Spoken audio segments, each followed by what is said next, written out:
राधे राधे बंधुओं, बहुत स्वागत है आपका इंडिया न्यूज के डिजिटल प्लेटफॉर्म पर। बंधुओं, इस वीडियो में हम आपको निर्जला एकादशी व्रत की कथा के बारे में बताएंगे।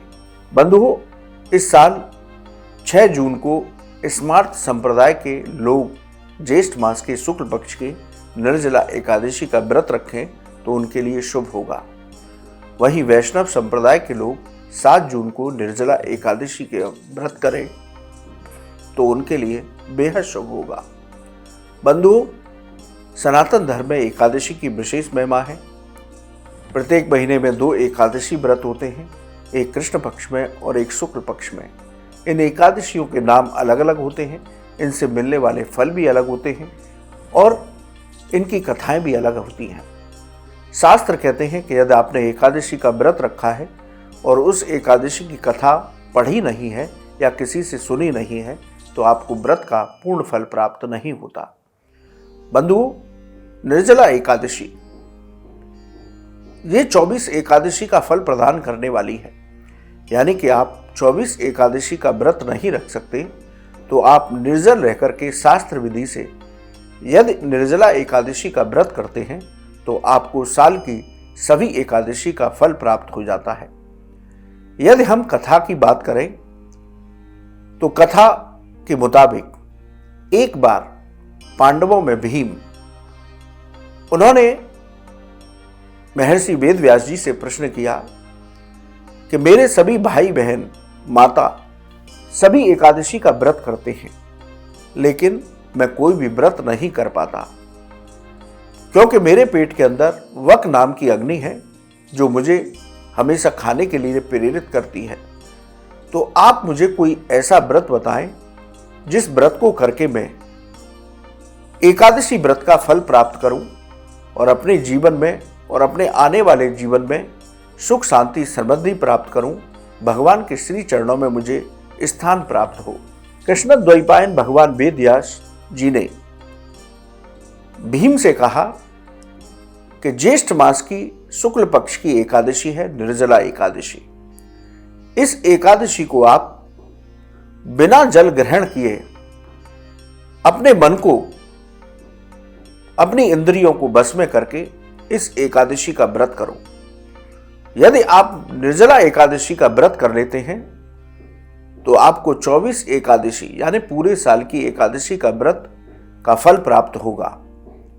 भीमसेन को जब ये बात पता लगी भगवान वेदव्यास जी के द्वारा तो उन्होंने अपनी इंद्रियों को संयमित किया, अपने मन को शांत किया और ज्येष्ठ मास के शुक्ल पक्ष की निर्जला एकादशी का व्रत शास्त्र विधि से निर्जल रहकर के पूर्ण किया।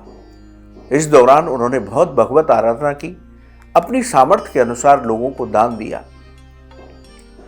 तो इस एकादशी का व्रत करने से भीम को सभी साल की 24 एकादशी का फल प्राप्त हुआ, उनको सभी पाप कर्मों से मुक्ति प्राप्त हुई, उनके जीवन में आनंद बना रहा।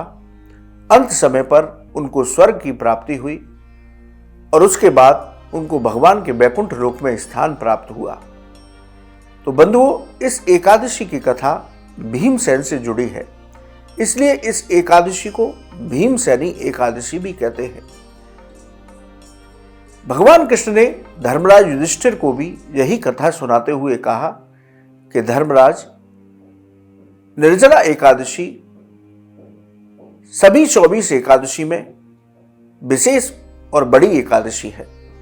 इस एकादशी का जो लोग शास्त्र विधि से निर्जल रहकर के व्रत रखते हैं उनके जीवन में कभी कोई दुख नहीं रहता, उनको जीवन में सभी सुखों की प्राप्ति होती है, उनके पाप कर्म सहज रूप में कट जाते हैं, उनको कभी जीवन में कष्ट नहीं होता, अनेक राजसु यज्ञों के समान फल की प्राप्ति होती है, स्वर्णदान और गोदान के बराबर फल की प्राप्ति होती है।